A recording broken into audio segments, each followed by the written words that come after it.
Oi, gente. Tudo bem? Um beijo. Tava com saudade do papai, princesa? Com muita saudade, pai. Tá feliz que o papai chegou em casa? Muito. Ó, manda um beijo pra galera de Salvador. Um beijo. Manda um beijo pra galera de João Pessoa. Um beijo. Ah, tá feliz que o papai tá aqui? Tô. Você vai dar dica hoje? Vou. Uau! Laís, se essa galera estudar, eles vão passar na prova? Claro que vão. Só tem que estudar. Isso. E se colar no PB, o que é que acontece com quem cola no PB? Quer passar no AB, cola no PB. Ah, garota mais linda! Olha a sua camisa que linda. Sou fã do PB. Isso aqui foi um presente da galera de Brasília, a equipe de Brasília que mandou pra gente.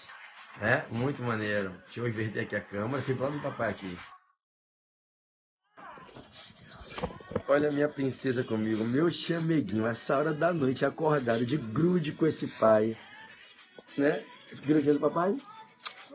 Vai dormir agarradinho com o papai? Muito. A gente ficou vários dias longe agora, um do outro. E agora, meu grudinho, a gente vai dormir juntinho hoje, né?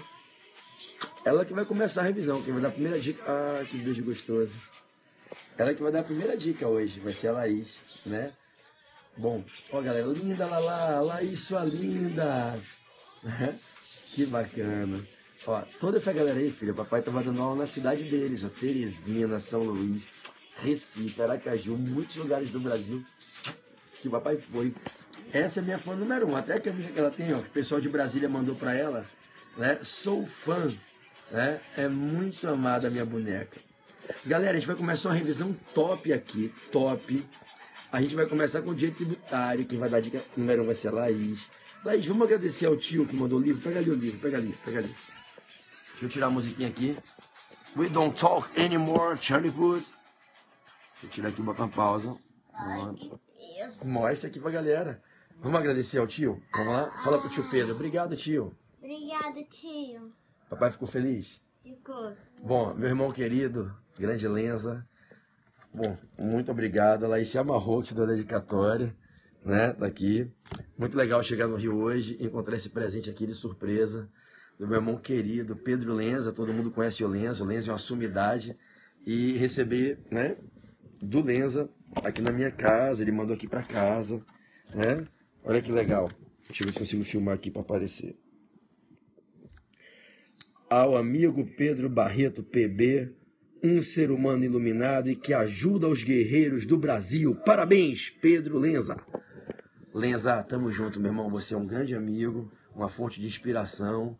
É maravilhoso poder compartilhar desses momentos de amizade com você. Você é demais. Sou teu fã. Estarei sempre divulgando teu livro, teu trabalho. E essa é a bibliografia da nossa segunda fase em Direito Constitucional. É a bibliografia do coaching, exame de ordem e do coaching para concursos. Galera, de Pedro para Pedro, isso aí. O Lenza é campeão demais, né? Laís, vem pro meu colo aqui que você vai dar a primeira dica, Laís. Gente, hoje a gente vai começar com a dica número 111, né? E quem vai começar... Ó, o tio Kleber, lembra da Juju que você brincou com ela no aniversário? Do Gabriel, filho da tia Dani? A Juju, filha do tio Kleber? Tá aqui mandando um beijo pra você. Fala, beijo, Juju. Beijo. Fala, paz. Beijo, Juju. Beijo, Juju. Ó, a tia Cláudia que tava dando aula entrou agora aqui. Fala, oi, tia Cláudia. Oi, tia Cláudia. Claudinha Molinaro, linda. Que show a live no Amo Direito, hein, Claudinha? Agora, a Laís vai começar aqui, Claudinha. A primeira dica vai ser com a Laís, né? Então, galera, você tá botando chifre no papai. É isso mesmo. Você botou chifre em mim, ao vivo. Foi o Kevin Nada, eu vi que foi você que botou um chifrinho. Né? A gente vai começar aqui uma revisão, Claudinha, de tributário, constitucional, ADM, civil, consumidor, ética. Vai ser muito maneiro, né? Então, o que é que eu vou pedir pra galera? Para pararem as mensagens a partir de agora. Todo mundo, 0 mensagens. A partir de agora, todo mundo, ó, 0 as mensagens, tá? A gente vai começar, a Laís que vai dar a primeira dica da noite hoje.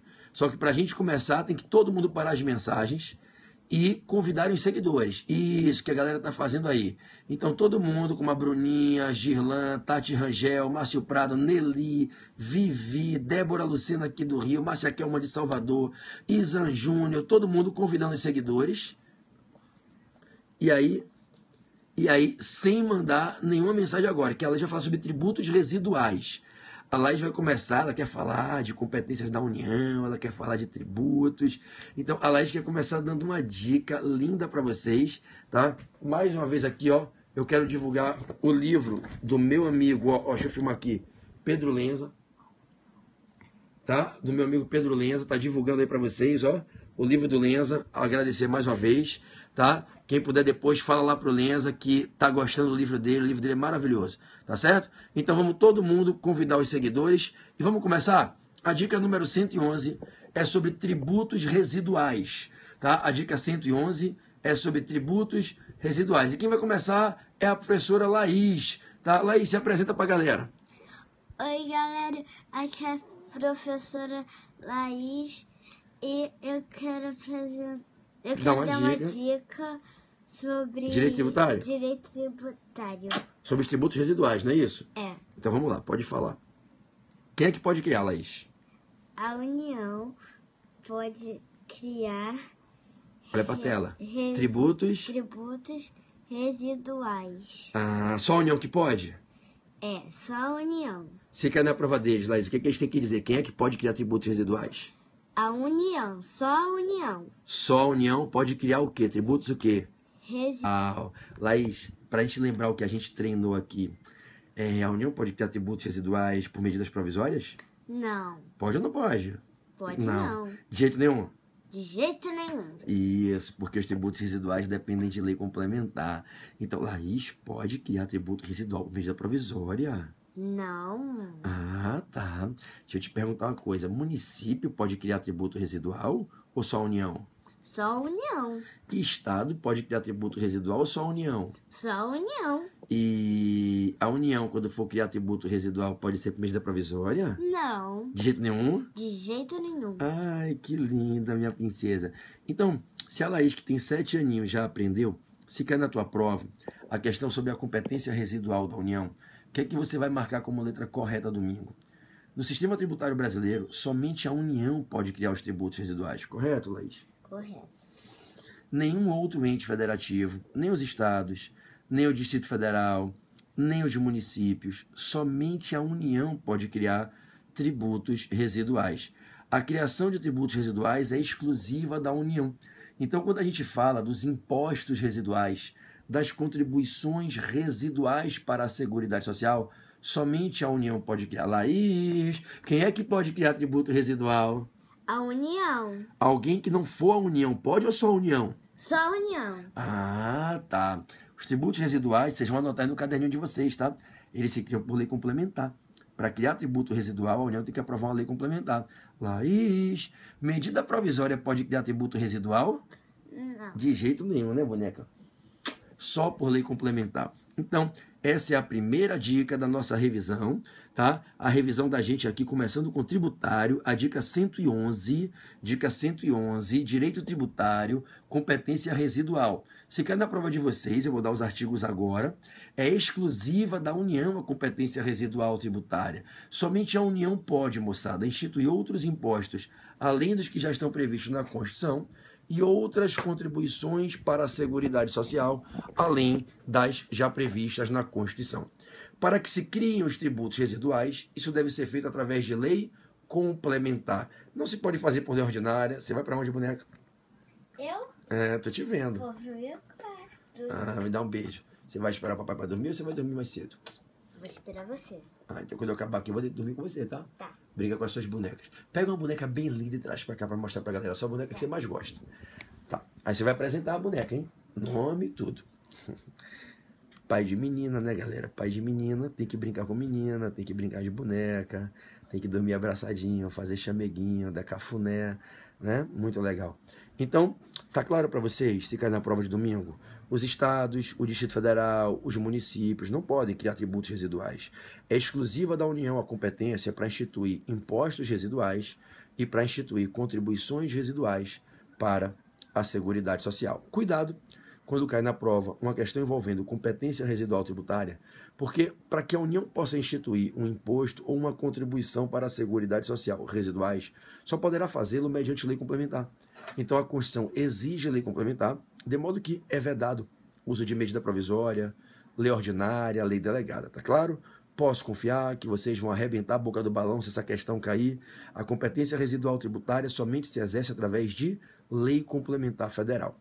Deixa eu dar o plus. Se cair que a União aprovou uma lei complementar e instituiu um imposto residual, prestem atenção e anotem com carinho. Eventual imposto residual que venha a ser instituído por lei complementar federal, 20% da receita arrecadada, 20% da receita arrecadada com um imposto residual há de se repassar para os estados. Então, 1/5 da receita arrecadável por eventual imposto residual que a União institua por via de lei complementar, 1/5 da receita se destina aos estados e ao Distrito Federal. Então, se cair na prova de vocês domingo, somente a União pode criar tributos residuais, somente por lei complementar. Estados, DF e municípios não podem, só a União. A União não poderá criá-los por lei ordinária, lei delegada ou medida provisória, só por lei complementar. E caso se crie imposto residual, 20%, 1/5 da receita, é repartível pelos estados e pelo Distrito Federal. Para que fechemos com chave de ouro essa primeira dica da revisão de hoje, para que fechemos com chave de ouro, guarde no teu coração essa informação preciosa.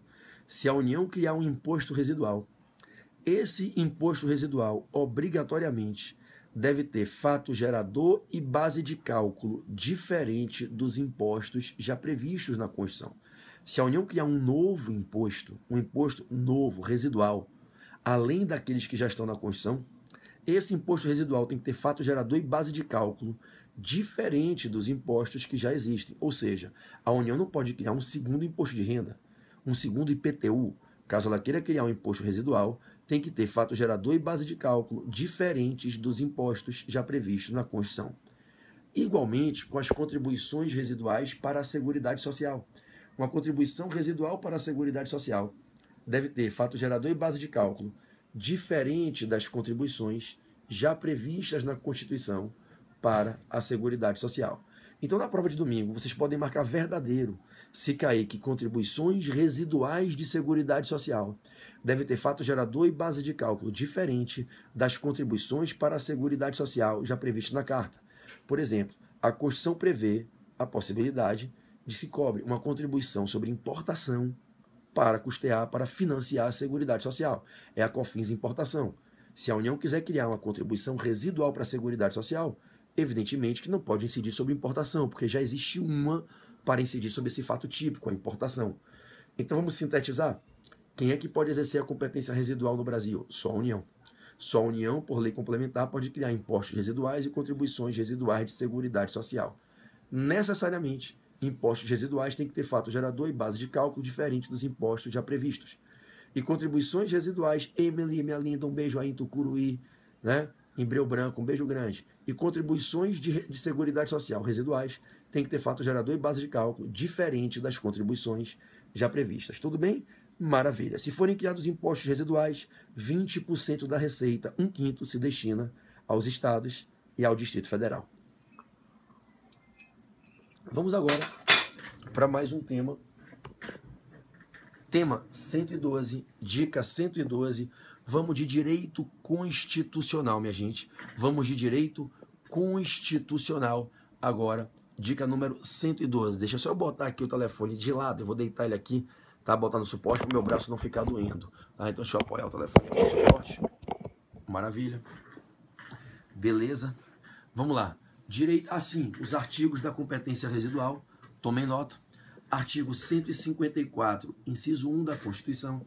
Artigo 154, inciso 1 da Constituição, combinado com o artigo 195, parágrafo 4º. Artigo 154, inciso 1 da Constituição, combinado com 195, parágrafo 4º. Tudo bem? Então essa foi a primeira dica dessa revisão, Corujão da Madrugada. Vamos para a segunda e vamos com direito constitucional. Deixa eu dar um toque aqui para você que quer ser aprovado. Quem quer obter um resultado extraordinário tem que ter uma atitude extraordinária.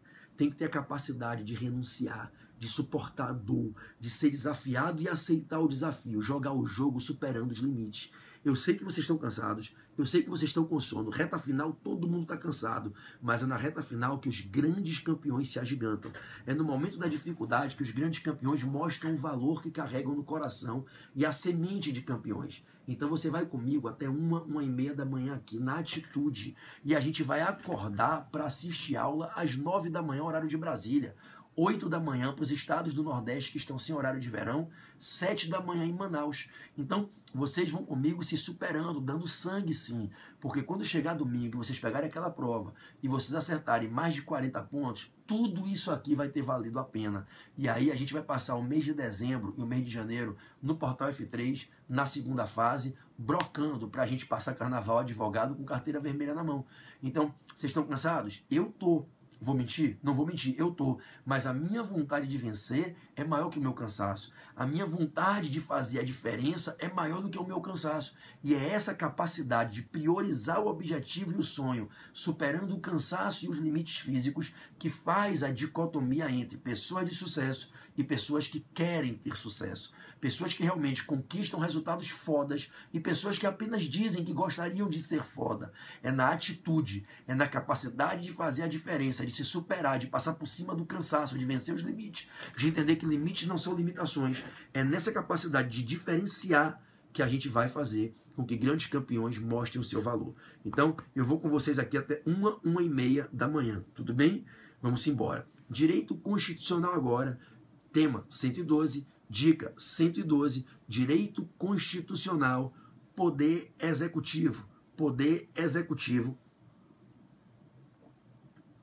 Poder executivo. Julgamentos de crimes praticados pelo presidente da República. Poder executivo, julgamento de crimes praticados pelo presidente da República. Então vamos lá? Poder executivo, julgamentos de crimes praticados pelo presidente da República. Tudo bem? Vou pedir para vocês pararem as mensagens, porque já está começando a travar. Se vocês continuarem a escrever, vai acabar a aula. Tá? Então eu vou pedir a galera para parar as mensagens, tá certo? Ninguém mandando mensagem. Eu recebo com carinho e amor todo o sentimento bom de vocês, mas a gente tem que fazer a revisão. E aí se a galera ficar escrevendo, vai ferrar tudo. Porque vocês sabem que quando vocês começam a escrever, trava o aplicativo. Então ninguém escreve nada na tela. Todo amor que você sinta por mim, guarde no seu coração e saiba que eu recebo ele aqui. Não precisa escrever, porque senão te trava a aula, tá certo? Quem puder, convide os seguidores. Isso aí que o Mardson, que a Vinha, que a Vela, Brena, Márcia Kelma estão fazendo. Avelardo, né? Quem puder, convida os seguidores. Só isso. Vamos acordar os amigos para virem para a aula e vamos avançar. Daphne e a galera toda, vamos avançar com garra, com foco, força e fé. Vamos lá. Poder Executivo, dica 112, crimes praticáveis pelo presidente da República e competência para julgamento. Moçada, cuidado na prova, porque se o presidente da República praticar um crime que se enquadre como crime de responsabilidade, a competência para julgamento é do Senado. No crime de responsabilidade, a competência para julgamento é do Senado. Todavia, caso se trate de crime comum, de infração penal comum, a competência para julgamento é do STF. Então, compete ao STF julgar. Pera aí, galera, deixa eu ajeitar aqui, ó. Senão vai travar, pera aí. Só um segundo, pera aí. Vamos ajeitar isso aqui. Pera aí. Putz, que eu não quero que ele trave aqui a transmissão. Vamos lá. Só um segundo que caiu o celular. Só um segundo. Já vou voltar aqui a continuar a explicação. Pera aí. Aí, pronto.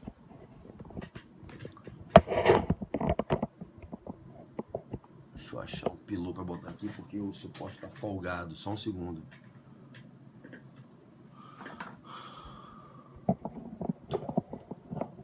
Não, esse aqui é muito grande. Eu esqueci de botar com isso aqui. Acho que agora vai. Pronto.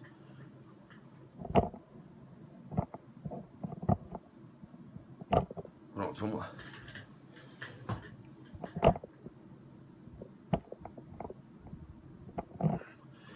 compete ao STF julgar o presidente da República nas infrações penais comuns. Mas caso se trate de crime de responsabilidade, a competência é do Senado. Cuidado na prova, se cair uma questão envolvendo competência para julgar crimes praticados pelo presidente da República.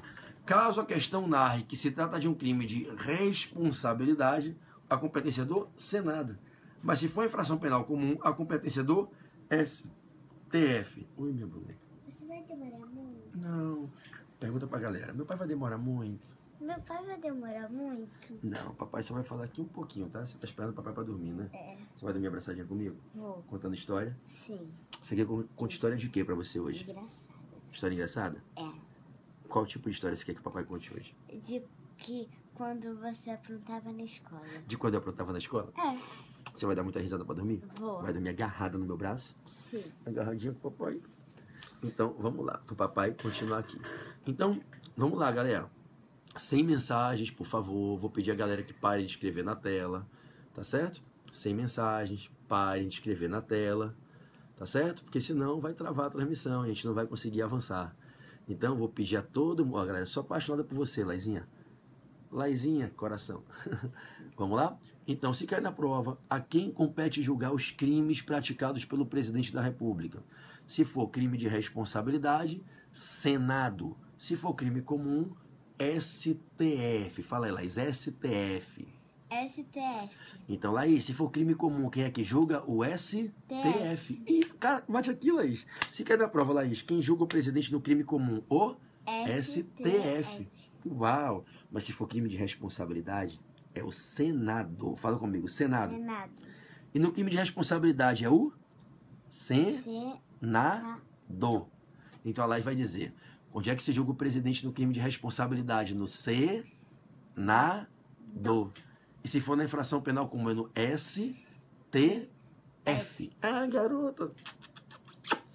Lembra vocês que para se autorizar a instauração do processo contra o presidente, é necessário um quórum de 2/3 dos deputados federais. É o juízo de pré-libação. Para processar o presidente, é fundamental que a Câmara dos Deputados autorize com um quórum de 2/3 dos deputados federais. Se a Câmara autorizar, a gente pode caminhar para a instauração do processo. E caso se trate de crime de responsabilidade, a gente vai falar que a competência é do Senado. Se for infração penal comum, a competência é do STF, tudo bem? Então, essa era a minha dica 112 nessa revisão de hoje, de tema que é cotado para cair na prova. Vamos para a dica 113. 113, ética. Ética na advocacia. Dica 113, Laís. 113, Laís. 113, boneca. Vocês veem, são meia-noite e tanto, ela não vai dormir sem mim. Isso aqui é meu grudinho, meu chicletinho. Ela aqui é a minha princesa, garrada com o pai dela, garrada. Isso aqui é o que eu falei pra vocês nas aulas que eu dei aí, que minha filha é uma sintonia danada comigo. É só eu chegar que esse grude comigo. O irmão já foi dormir, a mãe já foi dormir, o tio Rafa já foi dormir, o Kevin já foi dormir, que é o cachorrinho, e eu ela aqui, garrada com o pai, né, princesa? Isso aqui é o maior amor da minha vida. Ave Maria. Muito apaixonado. Então vamos lá. A minha dica sobre ética é reincidência e sanções no processo disciplinar. Reincidência e sanções no processo disciplinar. Ó, galera, sábado quero te ver, Laís. Você vai comigo sábado? Vou. Vai mesmo? Vou mesmo. Você quer viajar comigo pra Fortaleza, sexta-feira? Quero. Quer mesmo? Quero. Quer? Quero. Vamos viajar junto, então? Eu e Vamos. você? Eu te levo sexta-feira pra Fortaleza, então. Você vai comigo e a gente volta sábado de manhã, mas vai ter que acordar cedinho, tá? Tá. Tá bom? Você acorda cedo com o papai? Acorda. Então pronto, vamos lá. Você vai ver o papai dar aula pra muita gente, Laís. Muita gente. Quantos? Ah, umas 1000 pessoas. Então vamos lá. Ética, reincidência e sanções no processo disciplinar. Tudo bem? Vamos lá? Moçada, toma cuidado na prova, porque às vezes o advogado pratica uma infração leve, de pequeno potencial ofensivo, que ensejaria uma sanção leve de censura. Só que prestem atenção, se o advogado praticar uma infração leve, sancionável com censura, sendo que esse advogado, ao tempo da prática dessa infração, for reincidente e não mais primário, porque já foi sancionado no último período ali com menos de um ano no Tribunal de Ética e Disciplina, esse advogado, chegando como reincidente, sim, eu não falei da imunidade presencial, tem nada a ver com a dica, tem nada a ver, não entrei nesse tema. A imunidade presencial reflete um outro assunto, não interrompe a aula, tá? Eu não quis falar disso. A imunidade presidencial, material e processual é um outro papo, tá? Tem nada a ver com a dica. Vamos lá. Então, preste atenção. A gente fala aqui que o advogado, tá? Quando ele pratica uma infração leve, que justificaria a pena de censura, se esse advogado chega ao Tribunal de Ética e Disciplina acusado por uma infração leve, que justificaria uma pena de censura, mas ele chega na qualidade de reincidente, a sanção é a de suspensão. Suspensão. O advogado não será punido com censura. A reincidência é uma agravante, e mesmo que a infração seja uma infração leve, que o artigo 34 qualifica lá do inciso 1 ao 16, ou no 29, e que o artigo 37 determinaria a pena de censura, o fato de ele ser reincidente joga ele na pena de suspensão. É aquela história, imaginem vocês que um advogado praticou uma infração e foi punido com censura ou com suspensão. Foi punido. Menos de um ano depois, logo impossível obter a reabilitação, menos de um ano, ele é acusado de novo. Ora, se ele é acusado com menos de um ano da última sanção, ele é reincidente, ele não é primário, porque não tem como ele resgatar a primariedade, não tem como ele reabilitar com menos de um ano. Então, se esse advogado, com menos de um ano, volta ao Tribunal de Ética e Disciplina, ele volta na qualidade de reincidente. E ainda que a infração que ele tenha praticado seja uma infração leve, que viesse a justificar a pena de censura, a pena a ser aplicada é a pena de suspensão, nos termos do artigo 38 do Estatuto, tudo bem? Então guarde que, havendo reincidência em infração disciplinar, a sanção a ser aplicada é a suspensão e não a censura. E por que eu te falo isso? Porque às vezes a gente decora aquelas hipóteses do artigo 34 que ensejam sanções de suspensão. Artigo 34, incisos 17 a 25. E a gente decora aquelas infrações do artigo 34, incisos 17 a 25. Né? E aí você pensa, poxa, o advogado, né, que praticou uma conduta incompatível com a advocacia, o advogado, né, que teve inépcia profissional reiterada, então o advogado que fez retenção abusiva dos autos, o advogado que fraudou a lei imperativa, e aí você decora as infrações que dão suspensão, que são aquelas infrações de potencial médio, né, porque grave da exclusão, né, e aí você decora aquelas infrações do artigo 34, incisos 17 a 25 do Estatuto, e pensa para dar suspensão só nessas infrações. Não. As infrações do artigo 34, inciso 1 a 16, e inciso 29, que é o estagiário, essas infrações, que em tese dão pena de censura, se o advogado que cometer essa infração cometer no status de reincidente, se ao ser representado no Tribunal de Ética e Disciplina se constatar que ele é um reincidente em infração disciplinar, quer dizer, ele foi punido por infração disciplinar pretérita em menos de um ano, não deu para se reabilitar, porque a reabilitação exige um prazo mínimo de um ano, ele chega no tribunal como réu, como acusado, reincidente. E o fato de ele ser reincidente é uma agravante, uma circunstância agravante, que vai determinar que se abdique da pena de censura e se aplique a pena de suspensão. Ok? Bom, ainda é importante na reincidência lembrar que se o advogado é punido 3 vezes com pena de suspensão, ou seja, se a pena de suspensão reincide, tá? Você já vai mimir? Você vai ficar aqui? Ah, você vai ficar aqui do meu ladinho? Meu amor, já tô acabando, tá? Prometo. Tá? Olha que coisa mais linda, minha boneca se deitou aqui no sofazinho para esperar o paizinho dela, né? Então, um advogado que é suspenso 3 vezes, vamos parar para pensar, bota a mão na consciência. Um advogado que sofre a pena de suspensão pela 3ª vez, a ordem tem o direito de avaliar se vale a pena insistir em acreditar que esse advogado vai agir com ética, com disciplina.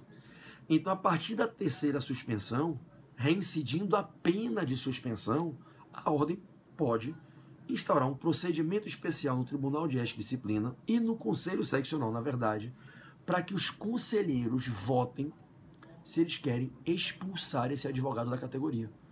O que levaria o tribunal a excluir um colega? O que levaria o conselho, melhor dizendo, a excluir esse colega? O fato de ele já ter sido suspenso 3 vezes. Imaginem vocês, para uma pessoa ser suspensa, ou é porque praticou uma infração grave, do artigo 34, incisos 17 a 25, ou porque num prazo de menos de 1 ano, como reincidente, ele foi punido de novo. Ou seja, ninguém é suspenso por acaso. Você ser suspenso da advocacia é uma vergonha. O seu órgão de classe ter que lhe suspender do exercício da sua profissão, isso é uma vergonha. Então já é grave uma pessoa ser suspensa. Ser suspensa 2 vezes, mais ainda. Ser suspensa pela 3ª vez, então a ordem pode, diante da reincidência na aplicação da pena de suspensão, abrir uma votação entre os conselheiros para que se vote, se delibere, se vale a pena dar mais uma chance de ser advogado ou se agora é o momento de excluí-lo da profissão. E aí é possível que se aplique a sanção de exclusão do advogado, excluindo-o do quadro da advocacia, porque esse advogado foi suspenso 3 vezes, tudo bem? Então, aplicadas 3 vezes penas de suspensão, o advogado pode ser expulso. Agora entenda, não quer dizer que ele vai ser expulso. Quer dizer que se vier a 3ª suspensão, ele está suspenso. A ordem tem a liberdade de abrir um procedimento especial para tomar decisão se resolve, após a 3ª suspensão, expulsá-lo. E não quer dizer que vai expulsar. A votação vai ser feita e se for alcançado um quórum de 2/3 dos conselheiros, aplica-se a sanção de suspensão. Tudo bem? Estamos de exclusão. Então, qual foi o tema da dica 112, da dica 113? Reincidência e sanção no processo disciplinar. Advogado que chega no Tribunal de Ética na qualidade de reincidente, já foi punido, não reabilitou, não tem primariedade, é reincidente. Qual é a pena? Suspensão. Advogado reincidente não toma censura, toma suspensão. Tudo bem? E se o advogado for suspenso 3 vezes, a reincidência na aplicação da pena de suspensão pela 3ª vez, ele pode ser excluso, sofrer a sanção de exclusão em razão da tripla suspensão. Quer dizer que por simplesmente ser suspenso 3 vezes ele vai ser expulso? Não. Não. Na 3ª suspensão, a ordem pode instaurar um procedimento especial para abrir uma deliberação entre os conselheiros para tomar a decisão de expulsá-lo ou não. Para expulsá-lo, o quórum é de 2/3. Tudo bem? Tudo ótimo. Vamos para o tema 114. Dica 114. Comecei com tributário, passei por constitucional, cheguei agora em ética e caminho com vocês para o direito civil. Direito civil, tá? Então, moçada, direito civil, defeitos do negócio jurídico e suas consequências. Defeitos do negócio jurídico e suas consequências. Vamos falar um pouquinho da parte geral. Defeitos do negócio jurídico e suas consequências. Tudo bem? A gente falou nos últimos periscopos sobre direito sucessório, a gente falou sobre direito das coisas, sobre direito contratual. Então, vamos agora com a parte geral, defeitos do negócio jurídico e as suas consequências. Gente, existem 6 figuras jurídicas, 6 institutos, que são apontados pelo Código Civil como os defeitos, os vícios do negócio jurídico.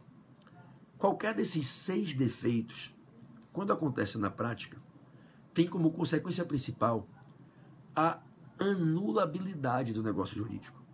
O negócio pode ser anulável, o quórum é de 2/3. O negócio pode ser anulável. Um negócio jurídico, qualquer que seja ele, pode ser anulado, tendo-se como fundamento para a anulação a presença de um dos 6 defeitos do negócio jurídico. Os defeitos, também chamados de vícios do negócio jurídico, levam à possibilidade de anulação desse negócio. PB, eu posso afirmar que, havendo um dos 6 defeitos, o negócio será anulado? Não, você não pode afirmar que ele será anulado. Ele pode vir a ser anulado, mas você não pode garantir que ele será anulado. Por que eu não posso garantir? Porque para que o negócio seja anulado, tem que ser feita uma arguição, tem que ser requerida essa anulação judicialmente. E o prazo decadencial é de 4 anos.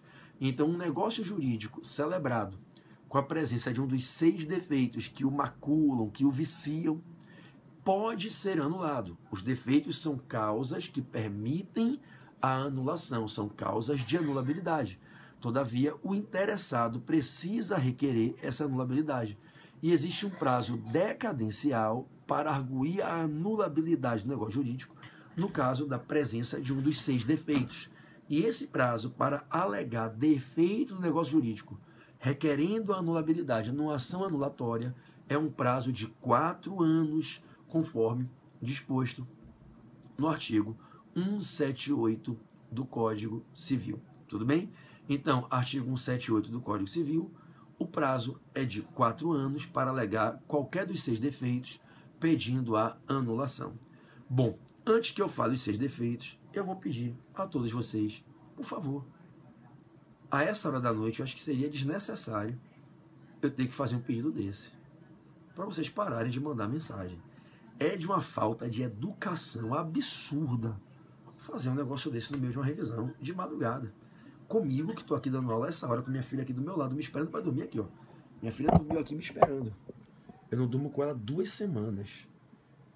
E ela está aqui toda tortinha no sofá para dar essa revisão para vocês. E vocês ficarem escrevendo na tela, atrapalhando os colegas e me atrapalhando. É de uma falta de educação, de uma falta de sensibilidade absurda.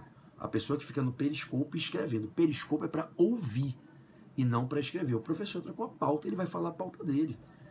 Então eu vou pedir a gentileza para que a gente continue com a revisão e que eu possa acertar as questões de prova de vocês, que vocês, por Jesus Cristo, não escrevam nada na tela.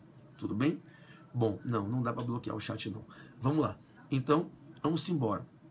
Galerinha, quais são os 6 defeitos do negócio jurídico que, caso estejam presentes, possibilitam a anulação do mesmo, sendo, portanto, causas de anulabilidade que deve ser arguída no prazo de 4 anos.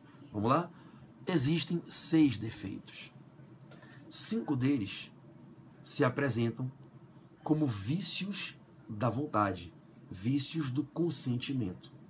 Já um outro desses 6, e apenas um, é apontado como um vício social. A fraude contra credores é um vício social. Já os outros 5 defeitos são vícios da vontade, vícios do consentimento. A gente costuma dizer que existem 6 figuras jurídicas que se qualificam como defeitos. 5 representam vícios no consentimento dos negociantes. Um dos negociantes age com um vício na sua vontade, ele tem uma compreensão equivocada da realidade, ele é induzido a errar, ele celebra um negócio usurário que não celebraria, né? Então, quais são os 5 vícios do consentimento ou da vontade? Erro, dolo, coação, lesão e estado de perigo. Erro, dolo, coação, lesão e estado de perigo são os 5 defeitos que se qualificam como vícios do consentimento, vícios da vontade. Já a fraude contra credores, atacável pela ação pauliana, ação revocatória, não é um vício da vontade, não é um vício do consentimento. O negociante que aliena os bens para dilapidar o patrimônio e fraudar o seu credor age conscientemente. Ele faz sabendo o que está fazendo. É um vício social, é um vício contra a eticidade, a moralidade social. Então, na prova de vocês, existem 6 figurinhas muito comumente perguntadas em provas que se apresentam como os defeitos do negócio jurídico, tudo bem? E essas figurinhas que são o erro, dolo, coação, lesão, estado de perigo e fraude contra credores, essas 6 figurinhas, os 5 vícios do consentimento e o vício social, que são os defeitos, os vícios do negócio jurídico, levam à anulabilidade, que deve ser arguída num prazo de 4 anos. O erro, que está lá no artigo 138 do Código Civil, vai do 138 ao 145, o dolo, que pega do 146 até o 150, a coação, que pega do 151 a 155, lesão e estado de perigo 156 e 157, fraude contra credores do 158 ao 165, tudo bem? Então, erro, coação, dolo, lesão, estado de perigo e fraude contra credores são os defeitos do negócio jurídico, os vícios do negócio jurídico que levam à anulabilidade. Lembre que desses 6 defeitos, apenas um não é vício da vontade, não é vício do consentimento. O negociante age sabendo exatamente o que está fazendo. A fraude contra credores, que é um vício social e não um vício na vontade. É diferente do erro, que o negociante, por exemplo, tem uma compreensão equivocada da realidade. Ele enxerga uma coisa que não condiz com o que de fato está acontecendo e celebra o negócio por acreditar em algo que não é verdadeiro. Se esse erro é substancial, é essencial, né, e é cognoscível, tem cognoscibilidade pela outra parte, o negócio é anulável. O dolo, alguém incute na mente do negociante uma percepção falsa da realidade, manipulando a percepção, induzindo o negociante a errar. No erro, eu me equivoco. No dolo, me fazem errar. Coação, que alguém extorque de minha vontade mediante uma ameaça, né, a vez relativa, uma violência psíquica, uma ameaça de me causar um dano a mim ou alguém de minha família, né, e extorque de minha vontade que eu não celebraria se não fosse pelo temor que eu estou de sofrer aquele dano injusto, imediato, né, a coação. A lesão e o estado de perigo ligado a situações em que contratos bilaterais onerosos são feitos em desequilíbrio das prestações, com desproporção entre as prestações, com usura negocial. Na lesão, uma das partes aceita uma prestação manifestamente desproporcional à outra, o contrato nasce desequilibrado e a parte que faz isso faz por inexperiência ou premida de necessidade, né? E por inexperiência ou necessidade aceita uma prestação desproporcional à prestação da outra parte, de modo que o contrato nasce desequilibrado com uma lesão para esse negociante que só emitiu a vontade para aceitar um negócio tão desproporcional economicamente, porque era inexperiente ou estava sob necessidade. E no estado de perigo, que alguém aceita uma prestação excessivamente onerosa para salvar a vida, sua ou de terceiro, com quem tem relação afetiva e amorosa, familiar, próxima, estrita, né? Então, lesão, estado de perigo, erro, dolo, coação, refletem vícios, defeitos, em que o agente exterioriza a vontade que ele não exteriorizaria, não fosse esse defeito. Então são vícios na vontade, vícios do consentimento. Já na fraude contra credores, em que alguém dilapida o patrimônio para prejudicar um credor para quem é devedor, e aí desfalca o patrimônio para ficar insolvente e não poder adimplir seu débito, não poder satisfazer o crédito do credor, na fraude contra credores não há vício do consentimento, há um vício social. Esses 6 institutos, erro, dolo, coação, lesão, estado de perigo e fraude contra credores são os defeitos do negócio jurídico. Tome cuidado, porque a simulação, que no Código Velho, no Código de Clovis, o código que eu estudei na faculdade, eu me formei em Direito em 2001, ainda estudava pelo Código de Bevilacqua, eu fiz prova da OAB com a vigência do Código de Clovis de Bevilacqua, eu fiz prova da OAB no final de 2001, né, ali no comecinho de 2002. Né? Então, a gente diz que no Código Antigo, a simulação também era um defeito do negócio jurídico, que ensejava a anulabilidade. No Código Civil atual, a simulação deixou de ser um defeito, foi retirada do capítulo dos defeitos. O capítulo dos defeitos vai do artigo 138 ao 165. Acaba no 65, a simulação está fora. A simulação está no 67, dentre as causas de nulidade absoluta. A simulação não é mais um defeito do negócio jurídico. A simulação não é uma causa de anulabilidade. Cuidado com isso na prova de domingo. A simulação é uma causa específica de nulidade absoluta do negócio jurídico, não mais sendo um dos defeitos que ensejam a anulabilidade. Para encerrar, quais são mesmo os 6 defeitos? Erro, dolo, lesão, estado de perigo, fraude contra credores e coação. Tudo bem? Simulação? Não. E para alegar que existe um defeito, qual é o prazo? Prazo decadencial de 4 anos. Anotem aí, caso queiram, os artigos 171 e 178 do Código Civil. 171 e 178 do Código Civil. Tudo bem? Tudo ótimo. Bom, vamos lá. O tema agora, a dica agora é a 115, né? 115, a 111 foi tributária, 112 constitucional, 113 ética, 114 civil. 115, vamos falar bem rapidinho aqui sobre direitos humanos. 115, direitos humanos, ok? Direitos humanos de segregação, direitos humanos de segregação e direitos humanos de agregação. Direitos humanos de segregação e direitos humanos de agregação, ok? Bom, a banca poderia trabalhar com a análise das características dos direitos humanos no que diz respeito a se determinados direitos humanos são direitos que agregam o Estado ao ser humano, trazem o Estado para perto do ser humano, ou se são direitos que afastam, separam o Estado do ser humano. Direitos que a gente costuma dizer, prestigiando a classificação e a teoria de Jelinek, direitos de eficácia positiva ou direitos de eficácia negativa. Vejam bem, os direitos humanos de primeira dimensão, os direitos humanos que foram consagrados num primeiro momento, na primeira dimensão temporal, os direitos humanos de primeira dimensão, os direitos humanos que foram consagrados na primeira era histórica, na linha cronológica do tempo, do processo afirmativo de direitos humanos, os direitos humanos da primeira dimensão, os direitos de liberdade, são os chamados direitos de segregação. Os direitos de segregação entre a sociedade e o Estado, entre o povo e o Estado, entre os seres humanos e o governo, os direitos de segregação, os direitos de separação, os direitos de eficácia negativa, são os direitos de liberdade, os direitos de primeira dimensão. A primeira dimensão histórica do processo afirmativo de direitos humanos foi a dimensão que consagrou, que reconheceu e protegeu os direitos de liberdade.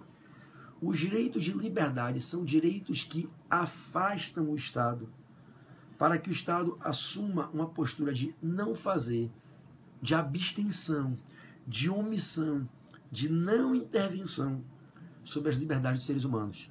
São os direitos de segregação. Especialmente no que diz respeito às liberdades civis.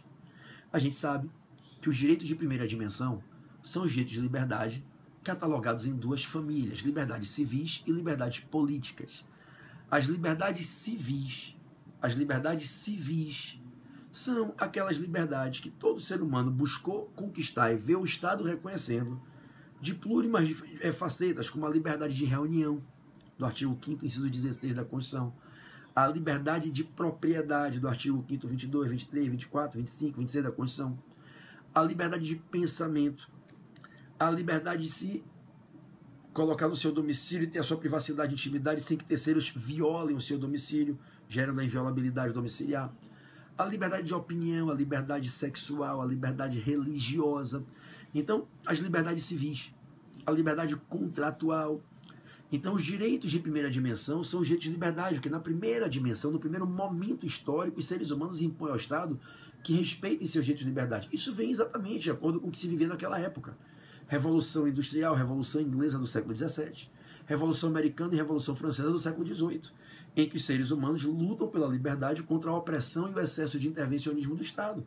O ser humano queria se sentir livre da opressão e do excessivo controle estatal. Surgem os direitos de liberdade, liberdades civis principalmente, mas também as liberdades políticas.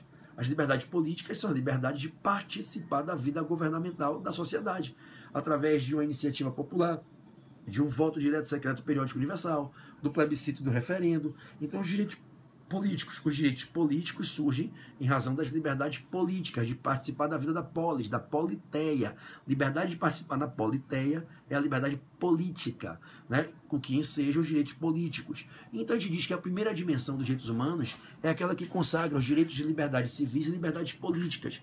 E no que tange às liberdades civis, a gente diz que esses direitos de liberdade impõem ao Estado uma política de abstenção, de não intervenção. É o famoso não se meta na minha vida, me deixe em paz. São direitos de segregação, direitos que colocam o Estado para um lado para que ele se abstenha de interferir, recebendo uma ordem de não intervencionismo, possibilitando que as pessoas guiem a sua vida com base no seu livre-arbítrio.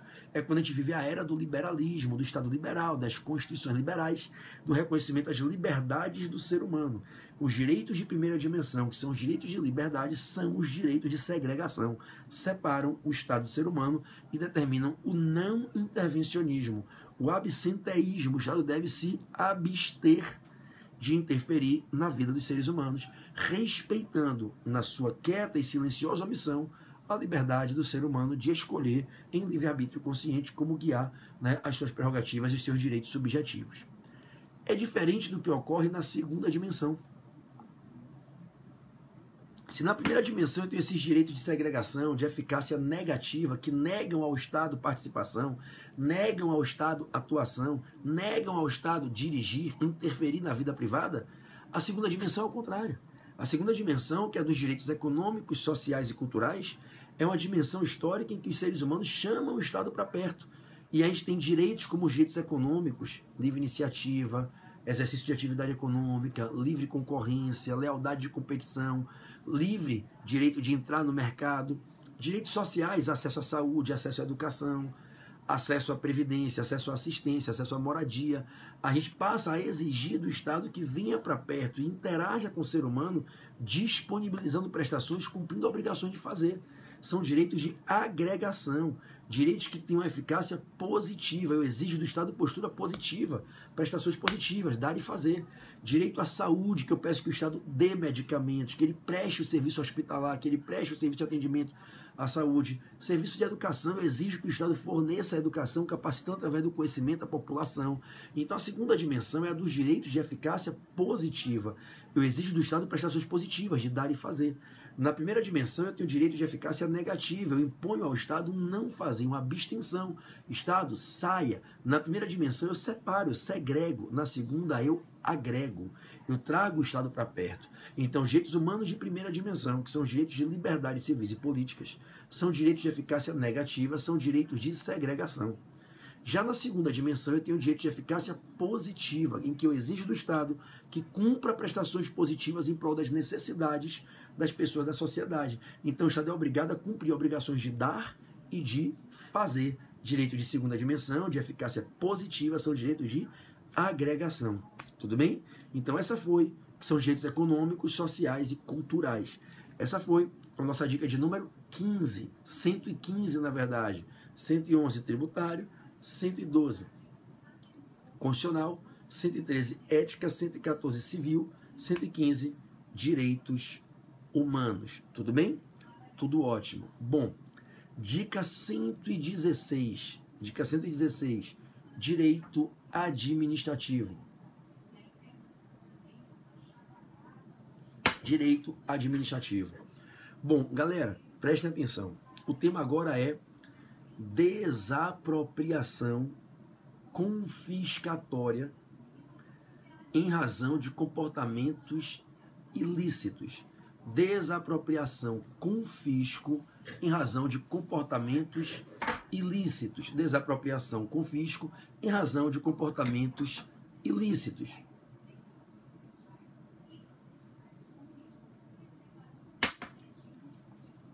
Vamos lá? Amanhã a revisão começa às 9 da manhã, ao vivo e de graça, e vai até 7 da noite. 9 da manhã, horário oficial de Brasília, que é o horário aqui do Rio de Janeiro. Para quem estiver no Nordeste ou no Norte, sem horário de verão, 8 da manhã. Em Manaus, 7 da manhã. Ok? O link para se inscrever é bit.ly/pbrb online. Pedro Barreto, Rafael Barreto online. Se alguém puder digitar aí o link, por favor, se Sami estiver aí na live e puder botar o link, tá? Bit, Acre também, né? Acre é mais cedo, né? Isso, obrigado, Amanda. bit.ly/pbrb online. Não deixe de se inscrever, porque somente se você estiver inscrito é que o link de transmissão vai abrir na sua aula. Tudo bem? Vamos lá. A famosa desapropriação confisco, desapropriação sanção, que é uma desapropriação que se aplica em razão de comportamentos ilícitos, até diria criminosos, tem uma característica marcante. Ela é a única hipótese de desapropriação que não enseja direito de indenização. Cuidado, não é que a desapropriação confisco vai ensejar uma indenização que não é justa e não é prévia. Ela não vai ensejar indenização. Então, grande Vini, na desapropriação confisco não cabe indenização. Então isso é um traço singular da desapropriação confisco. Não cabe indenização. Eu vou dizer em que hipóteses cabe, se aplica a desapropriação confisco. A desapropriação sancionatória, que não indeniza. A gente sabe que desapropriação é o nome que a gente dá a uma medida por via da qual o Estado tira o direito de propriedade das pessoas. Desapropriar de... Desapropriar é retirar o direito de propriedade, é desapropriar aquilo sobre o que alguém se apropriou, constituindo o direito de propriedade. A desapropriação é uma das modalidades de intervenção do Estado na propriedade privada e é a mais grave das modalidades de intervenção, porque é a única que se qualifica como intervenção supressiva, que extingue, retira a propriedade desapropriando a pessoa que se apropriou da coisa. diferente das outras medidas de intervenção, a ocupação temporária, as limitações administrativas genéricas, a requisição, tombamento, a servidão, que são medidas limitativas de intervenção. É uma intervenção que limita o exercício do direito de propriedade, mas não suprime. Na desapropriação, a gente tem a supressão do direito de propriedade. A desapropriação é a única modalidade de intervenção que causa a supressão do direito de propriedade. Por isso é chamada de modalidade supressiva de intervenção. E a desapropriação pode se dar por interesse social, por utilidade pública, por necessidade pública e também pode se dar de forma confiscatória, que é naqueles casos do artigo 243, quando certa pessoa, diante de uma propriedade que possui, rural ou urbana, é uma pessoa meio alucinada, né?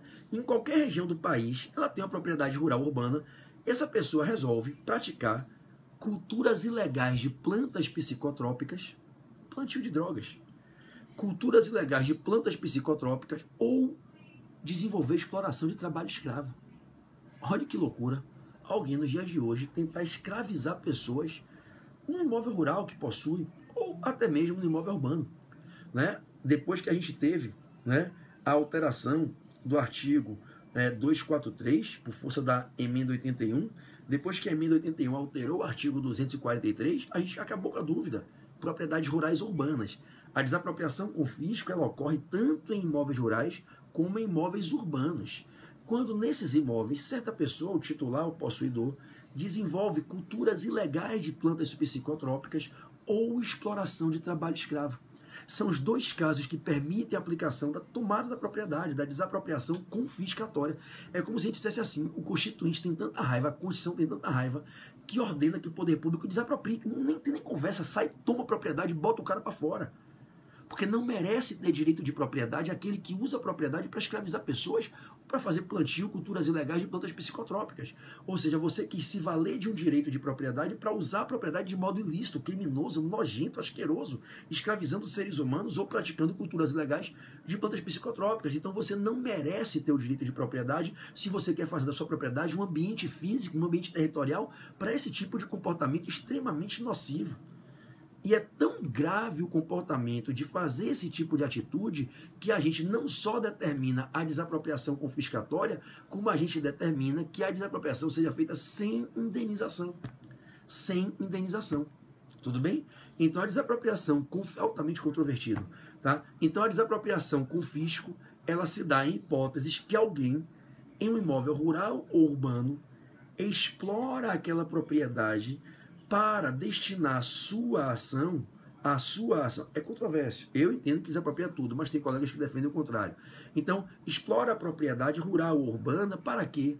Para escravizar pessoas ou para cultuar substâncias psicotrópicas. E aí, prestem atenção. Desapropriado aquele imóvel, o que é que há de se fazer com aquele bem? Aquele bem será destinado ou a programas de reforma agrária, ou a programas de reforma. Pessoal, eu vou pedir aí, pelo amor de Deus. Eu estou falando e vocês estão escrevendo. Olha que coisa deselegante e desrespeitosa com o professor. Caralho, bicho. Parece criança pequena, parece adolescente, quer fazer a prova mesmo para concurso ou da OAB. Se você estivesse no congresso e o palestrante estivesse na palestra, você ia levantar no meio de 500 pessoas e começar a bater boca e falar junto com o palestrante. Isso é de uma falta de respeito absurda. 1h da manhã, eu tô aqui na maior boa vontade do mundo para ajudar vocês. Caralho, meu irmão, tá com a dúvida? Anota, manda uma pergunta no Instagram, manda uma pergunta no grupo do WhatsApp, manda uma pergunta no Facebook, pergunta no final. Ou simplesmente vai estudar, pega o livro, porra, e vai estudar. Agora, tudo que vocês escrevem, eu sou obrigado a ler. Imagina a pessoa falando com raciocínio jurídico articulado, com uma pauta. Tudo que perguntarem eu vou responder, tá na pauta. Agora, que falta de educação da porra, bicho. Ficar falando junto com o professor. Pelo amor de Deus. Eu peço 1000 vezes para não fazer isso. Agora eu sou obrigado a ficar aqui lendo. Então eu estou falando e tendo que ler ao mesmo tempo que eu falo. Por favor, não façam mais isso. Tá certo? E, em tese, tem muita gente que pergunta o que já sabe a resposta. Não estou dizendo que seja o caso de quem fez isso aqui agora. Mas tem gente que vem fazer uma pergunta idiota, que a resposta é óbvia. E eu vou falar no final. Porra, então deixa eu dar aqui o assunto, por favor. Tá certo? Eu vou pedir a gentileza de não fazerem mais isso. Tá? Então, veja. Havendo a aplicação da desapropriação com fisco, nessas hipóteses em que certo imóvel rural ou urbano de qualquer região do país, o proprietário explora né? Trabalho de forma escrava, explora trabalho escravo, né?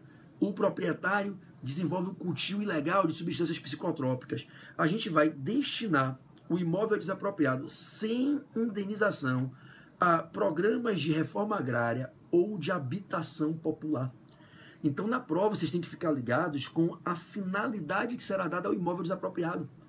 Ou seja, aquela história, Caio tem uma porra do imóvel rural urbano e usa inadequadamente, cultuando substâncias ilegais, psicotrópicas, cultuando ilegalmente substâncias psicotrópicas ou explorando atividade escrava. O poder público tomou ciência e resolveu desapropriar, tomou. Faz o que com esse imóvel? Esse imóvel será destinado a programas de reforma agrária. Ou então, esse imóvel, se não for o caso de destinar para programas de reforma agrária, será destinado a programas de habitação popular. Tá certo? Implemento de direito à moradia. Então eu tiro o imóvel que alguém, ao invés de usar para produzir saudavelmente, para colaborar com insumos para a indústria, para gerar sistema de habitação, estava usando para drogas e para escravidão, a gente usa para gerar direito de habitação para pessoas que não têm moradia, não têm terra, para fazer política de reforma agrária. Tá claro? Estamos juntos? Beleza. Agora preste atenção. Todo e qualquer bem, material, coisa que tenha valor econômico, que seja passível de venda, que seja apreendido em decorrência, né, do tráfico ilícito de entorpecentes, máquinas, equipamentos, bens de valor econômico, tudo isso será confiscado, será leiloado e o dinheiro se reverterá para um fundo, será feito um fundo no qual se depositará o dinheiro que se arrecada com a alienação dos bens que são apreendidos, que são confiscados nesse imóvel que foi desapropriado quando estava havendo atividade de tráfico de substâncias entorpecentes, tráfico de drogas, e esse dinheiro vai todo para um fundo, cabendo ao legislador designar qual será a destinação específica desse dinheiro. Então, na forma da lei, se definirá a destinação específica do dinheiro que fica colocado nesse fundo, no qual se bota esse dinheiro que foi capturado, que foi convertido, com a alienação dos bens que foram confiscados, do imóvel que foi desapropriado, bens que eram utilizados para a exploração do tráfico, da atividade de comercialização de substâncias psicotrópicas, de substâncias entorpecentes. Tudo bem? Vale a pena a leitura do parágrafo único do artigo 243. Então lembre na prova que a desapropriação com fisco não gera direito à indenização. Ela pode se aplicar tanto em imóveis urbanos como rurais, quando alguém desenvolve práticas de escravidão ou cultura ilegal de substâncias psicotrópicas.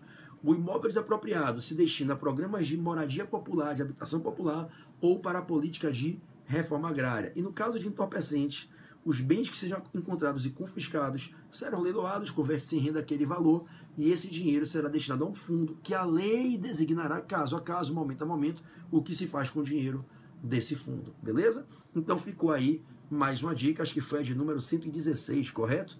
111 foi tributário, 112 foi ética, 113 constitucional, 114 civil, 115 humanos, 116 direito administrativo. Perfeito? Perfeito.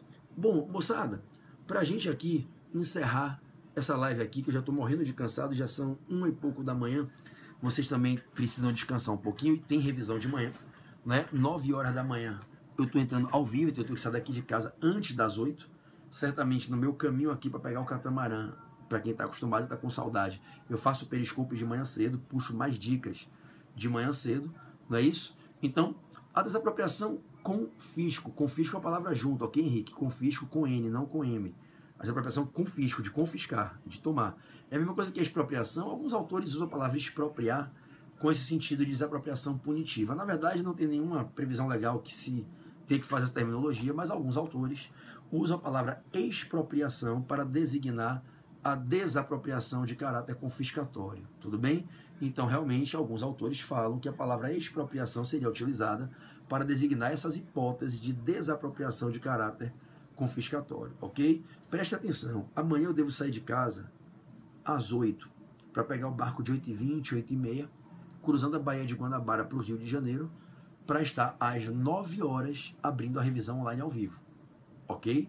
Então, por volta de 8 da manhã, 7h50, 8 da manhã, eu devo fazer um periscópio de manhã, saindo de casa para pegar o catamarã, naquele caminho da praia, da beira da praia. Vocês sabem que eu vou caminhando pela areia na beira da praia, até chegar na estação, no terminal, e pegar o catamarã, pegar o barco para ir para o Rio de Janeiro, correto?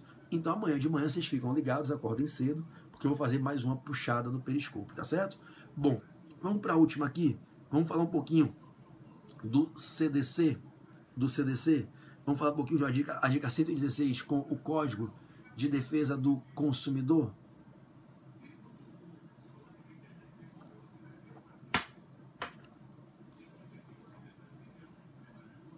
Bom, deixa eu pegar uma dica que eu não dei ainda. Já dei tanta dica de direito do consumidor aqui. Deixa eu me lembrar de uma que eu não dei. É 117 agora? 117, né? Tá, beleza, vamos lá. Prevício eu falei, fato eu falei, publicidade abusiva e enganosa eu falei, práticas abusivas eu falei, cláusula abusiva eu falei, lesão na relação de consumo eu falei. Caraca, eu já falei da porra toda. Boa, vamos lá, contrato de adesão. Vamos lá, uma dica boa que já caiu em prova, tá? Deixa essa de vulnerabilidade que é maiorzinha para depois. Eu explico as diferenças de vulnerabilidade, hipossuficiência, aí eu trago a questão de versão do ônus da prova, fica para depois. Publicidade e propaganda eu já falei, né? A gente já bateu praticamente tudo aí, né? Mas vamos lá, acho que as questões de CDC que caem na prova a gente já bateu praticamente todas aqui, mas vamos lá, devagarzinho, tá? 117, direito do consumidor, contratos de adesão e... Rapaz, quando eu entro na transmissão de um professor que eu não conheço, eu não fico me promovendo. Eu acho isso de uma indelicadeza, velho. O nego fica entrando aqui na minha live pra ficar aparecendo. Vocês já viram isso? Que tem professor que fica aqui entrando 10 vezes, velho. Não é do meu curso, não é meu amigo pessoal. E o nego fica entrando aqui pra ficar se promovendo. Vê se eu vou ficar entrando na live dos outros pra ficar querendo aparecer, velho. Eu só entro em live de professor que é meu amigo, que é meu parceiro, entendeu? E mesmo assim eu não fico lá. Siga meu canal. Que falta de educação da zorra, velho. Né? Nego ficar pongando no canal dos outros para ficar se promovendo, né? Um negócio meio antiético, entendeu? Enfim, então, para a gente fechar aqui, vamos lá? Contratos de adesão. Né? Eu imagino vocês como aluno, né? Deve dar aquela vergonha alheia, né não? Você deve dizer assim, porra, velho, papai já tá acabando, tá, boneca? Tadinha, minha princesa. Vocês devem ver que de vez em quando tem gente que fica aqui entrando 10 vezes, aí fica cumprimentando. Às vezes eu finjo que não vi. Fico com meu colinho, meu papai tá acabando, fica aqui no meu colo. É a última aqui, vem cá. Vem cá. Pronto, pode dormir aqui. Pode dormir que tá acabando. Pô, o papai já vai pra caminha com você. Tá? A gente dorme na sua caminha hoje. Oi? Não demora muito. Não demora não. Fala pra galera que é pra acabar agora. Não vai demorar muito. Não, vou acabar agora, bonequinha. Vamos lá. Nos contratos de adesão, existem duas regrinhas básicas que a gente não pode esquecer. Existindo cláusulas que suscitem duplicidades de interpretações, existindo cláusulas que gerem 2 ou até mais sentidos interpretativos, a gente sempre deve priorizar a interpretação que se revele como mais favorável ao consumidor, né? Então, quando a gente tem um contrato de consumo que se celebra na estrutura de contrato de adesão, a gente sempre deve ter o carinho de, quando a gente observa o contrato e a gente analisa certo texto, de certa cláusula contratual, e a gente então percebe que nesse contrato de adesão, aquela cláusula suscita 2 ou 3 interpretações, a gente deve priorizar, interpretar o contrato, buscando dar a esse contrato um sentido naquela cláusula, que é o que se revela mais favorável ao consumidor. E por que isso? No contrato de adesão, o fornecedor estipula todo o teor do contrato sem que o consumidor possa participar, interferir na formação do conteúdo do contrato. Ele apenas adere ao contrato. Ele não tem a liberdade de escolher o conteúdo, ele não tem a liberdade de debater as cláusulas, ele não discute a estrutura do contrato, ele só adere, e muitas vezes porque precisa, porque necessita.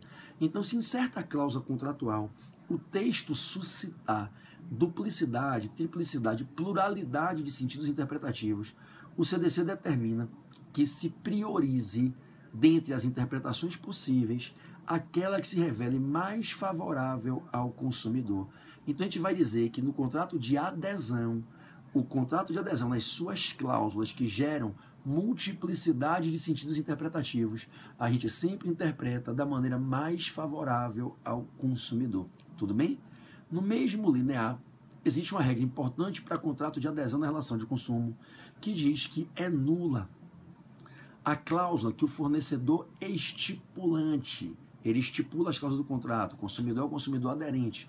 As cláusulas que o fornecedor estipula que renunciam direitos essenciais do consumidor na relação de consumo são cláusulas nulas. As cláusulas que promovem a renúncia aos direitos básicos do consumidor são cláusulas abusivas. E por serem cláusulas abusivas, a gente já falou sobre isso nas transmissões anteriores, são cláusulas nulas. Lembrem que eu já falei de práticas abusivas, já falei de cláusulas abusivas, de direitos básicos do consumidor aqui, correto, de vício, de fato, de publicidade, não foi isso? Então lembre que todas as vezes que no contrato de adesão o fornecedor estipula em uma das cláusulas uma norma contratual que promove a renúncia a direitos básicos do consumidor, a garantias básicas do consumidor, garantias essenciais do consumidor, essa cláusula é nula. E aí como é que eu interpreto o contrato? Como se essa cláusula não fosse escrita, tudo bem?